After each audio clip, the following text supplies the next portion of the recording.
Hi, just as I expected, Japan has raised interest rates. As the last economy in the world to maintain negative interest rates, the Bank of Japan has finally raised rates for the first time in 17 years, increasing its benchmark rate from minus 0.1% to a range between 0 and 0.1%. It might look like just a 0.1% increase, and it may seem like a small step for the Bank of Japan, but in reality, this is a big leap for Japan's monetary policy. The key point is that this move carries huge symbolic significance. It's a clear signal to the market. What the Bank of Japan is really saying to the world is, listen up everyone, we're done with negative interest rates.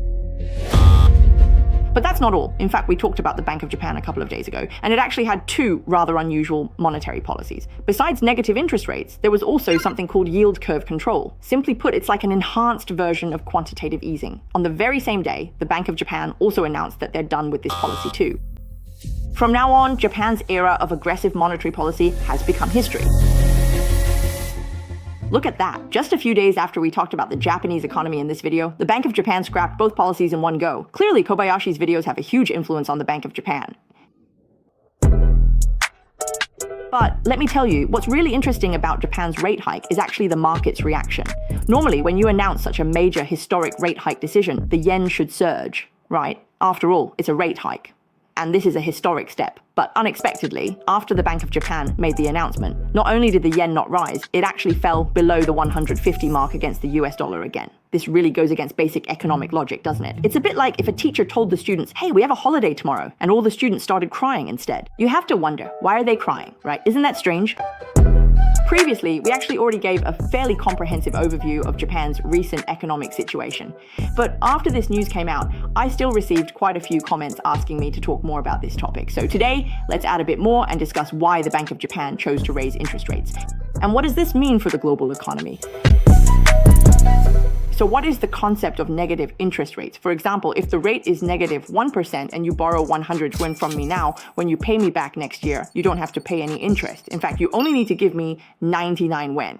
The same goes for saving. If you deposit 100 yen in the bank this year, next year you can only withdraw 99 yen, not even your full principal. You see, with this setup, borrowing money becomes really appealing, but saving money becomes a losing deal. What the Bank of Japan wants is to use negative interest rates to force everyone to stop saving and instead borrow and spend more, right? This way, the economy gets moving, escapes deflation, and enters a healthy cycle of inflation. Of course, I use the example of negative 1% just to make the concept clearer for everyone. In reality, as I mentioned earlier, it's actually only negative 0.1%. Also, this negative interest rate is really just between the Bank of Japan and the major Japanese banks. For regular consumers like you and me, the rates are still positive or almost zero. So don't think you can take advantage of negative interest rates to borrow money and stash it at home to make easy money. So why is the Bank of Japan starting to raise interest rates now? Well, the main reason is that inflation has truly arrived. We actually discussed this in detail in a previous video. Japan has been seeing signs of inflation for the past few years. However, the Bank of Japan wanted to confirm whether this inflation was really here to stay or if it would just pass through Japan and then disappear. The key to determining this is whether wages can rise along with it. That depends on the outcome of Japan's most famous annual wage negotiations, known as the shunto. In mid-March, the results of this year's shunto were announced, and they were even stronger than market expectations. Japan's major companies are set to give employees a 5.28% pay raise, which not only surpasses the roughly 3% inflation rate, but is also the largest wage increase in 33 years. So when the Bank of Japan saw this, they thought, all right, things are solid, no problem, and immediately raised interest rates. Originally, the market expected that since the results came out in March, the Bank of Japan would take some time to respond, so any action would come in April. But unexpectedly, the Bank of Japan was in such a hurry, they moved faster than anyone else in the class. All right, let's keep going. So the Bank of Japan raised interest rates, but why did the yen actually fall? It's like the teacher announced a holiday, but the students ended up crying. Why is that? Because, you see, the Bank of Japan's rate hike was actually already expected by the market. Although the Bank of Japan did raise rates earlier than anticipated, the scale of the hike was just too small. They're still buying government bonds as usual, and they haven't made it clear how they plan to proceed with tightening. Their caution is to the point that it's almost boring. This actually signals that for some time to come, the Bank of Japan will likely remain just as cautious when deciding whether to raise rates again, which leads to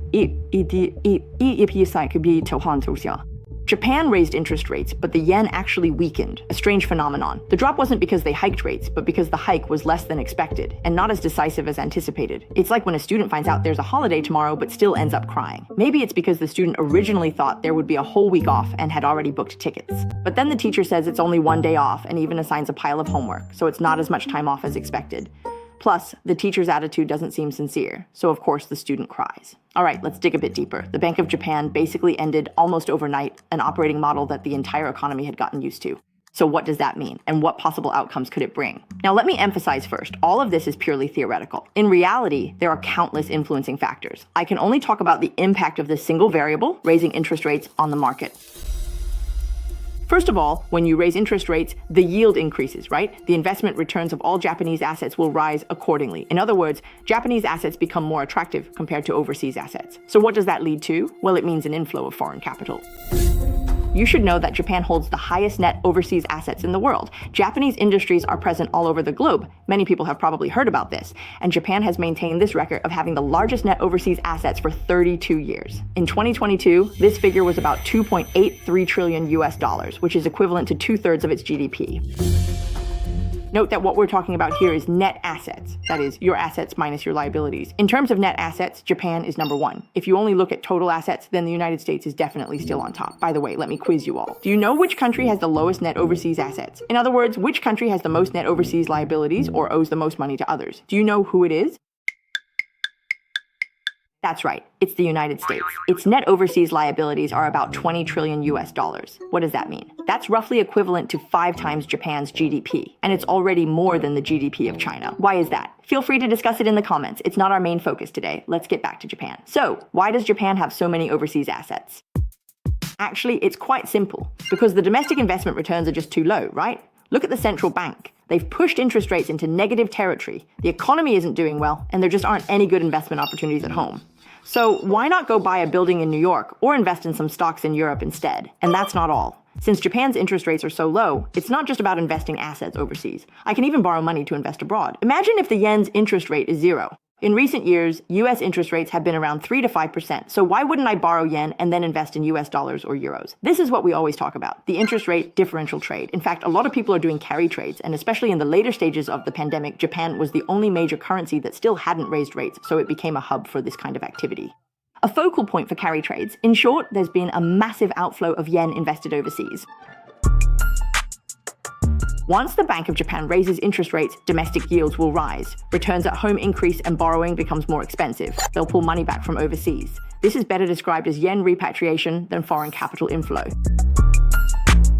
What does the repatriation of yen lead to? Actually, it's quite simple. We need to look specifically at how this money flows back. Where is the money being withdrawn from? The assets in those places will fall. Wherever the money flows to, those assets will rise. First, you have to sell overseas assets, then exchange the proceeds back into yen, right? Finally, you buy Japanese domestic assets. So let's deduce the corresponding results. Overseas assets decline, the yen appreciates, and Japanese domestic assets rise. That's basically the logic here. To be more specific, which overseas assets will decline? Well, you have to look at what assets Japan originally bought overseas. I personally checked the estimates from Japan's Ministry of Finance. Let's take a look. First of all, their largest investment target is North America, mainly the United States. Among these, stocks and bonds are roughly split 50-50.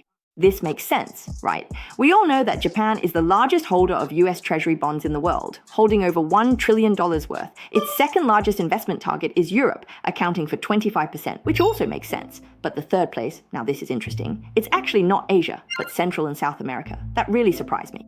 Why does Japan have so many assets in Central and South America? Is there some hidden strategy behind this? So I looked into it more closely. Which country is it? Let me tell you, there's one country here that ranks second among all countries, right after the United States. Can you guess which one it is? Let me tell you, it's not Brazil, not Argentina, and not Mexico, it's the Cayman Islands. What? That's right, it's a tax haven. It's basically just a shell. Most likely the money goes there, makes a detour, and then gets invested back into the US or Europe. So I'm telling you, sometimes you really have to dig deeper into the data, otherwise you might just think Japan loves investing in Latin America. All right, now that's clear. Once it raises interest rates, which markets are most affected? Actually, it's the US and European markets. So some people who might be a bit more aggressive have said that Japan raising interest rates could be the trigger for a major crash in US stocks. Personally, I think that's unlikely, but for countries in Southeast Asia that are highly dependent on foreign capital, it's hard to say. You have to remember one of the fundamental reasons behind the Asian financial crisis back then was actually the repatriation of Japanese capital. We can talk about this in more detail another time. Let's not get into that now. Let's continue discussing the impact of raising interest rates. Besides causing Japanese assets to flow back, the second direct impact, which is probably what the market is most worried about, is that the Japanese government's borrowing costs will increase. Think about it. With such a high level of debt, at the very least, it could limit the Japanese government's spending and its ability to stimulate the economy. In a more serious scenario, it could even lead to credit risk for the Japanese government, which would be a very serious issue, right? So the Bank of Japan is well aware that the market is worried about drastic fluctuations in Japan's government bond market. It doesn't want to trigger panic, nor does it want the Japanese government to default on its debts. That's why at this meeting, it made it clear. Although it has ended the unlimited money printing policy, it will maintain the same level of government bond purchases as before. In other words, even though they're no longer printing money without limits, the amount they used to print will remain unchanged. There's no need to panic. Look, the printing press is still running, isn't it? So don't sell your government bonds. This is actually one of the reasons why the market feels that the central bank's tightening this time is very mild. So in the short term, its impact on the Japanese government's borrowing is quite limited. Let me add a bit more here, because sometimes when I look at the comments section, I feel that some friends still have a bit of a misunderstanding. Interest rate hikes affect the government gradually, not suddenly, because the interest rate on the money the Japanese government has already borrowed is fixed and won't be affected by rate hikes. Only the newly issued government bonds after the rate hike will have higher interest rates. And government bonds are constantly being issued and renewed, which is why we say that the impact of rate hikes actually appears gradually, as the proportion of new government bonds increases over time. In the short term, even if the Bank of Japan suddenly went crazy and raised rates to 20% overnight, it wouldn't mean the Japanese government would go bankrupt the next day. All right, let's continue. In addition to increasing the government's borrowing costs, raising interest rates also raises the borrowing costs for consumers and companies within the economy. In Japan, there are over 500,000 zombie companies that have survived all this time by relying on almost zero interest loans. If interest rates rise, they could run into serious trouble. You see, this time, even though the central bank says, we will continue to buy government bonds, but when it comes to companies, they haven't made any promises. They've basically just let go and stopped intervening. So it's very likely that there will be a small wave of bankruptcies among struggling Japanese companies. At its core, this is also the effect of raising interest rates. Fundamentally, and most broadly, it suppresses Japan's economic vitality. And if things get worse, it could even trigger some credit crises.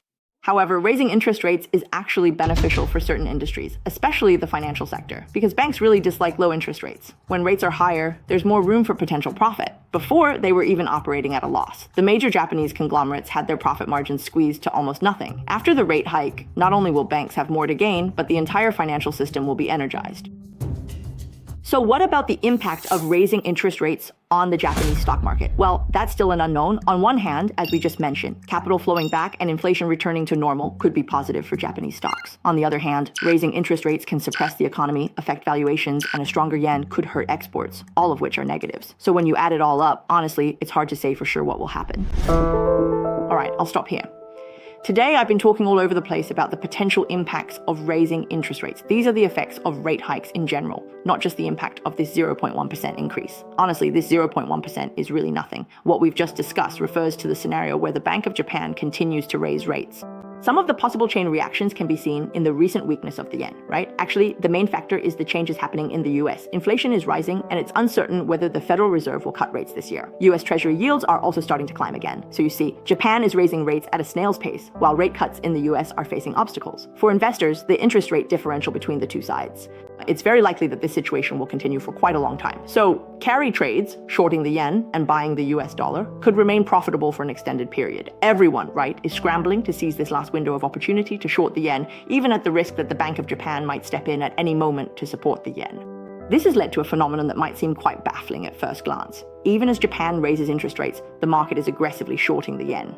In fact, in April this year, the number of short positions against the yen actually reached its highest point since 2007. So what's happening on the US side? Right now, the situation is still unclear. It's rather chaotic. When the time is right, we can talk more about the US as well.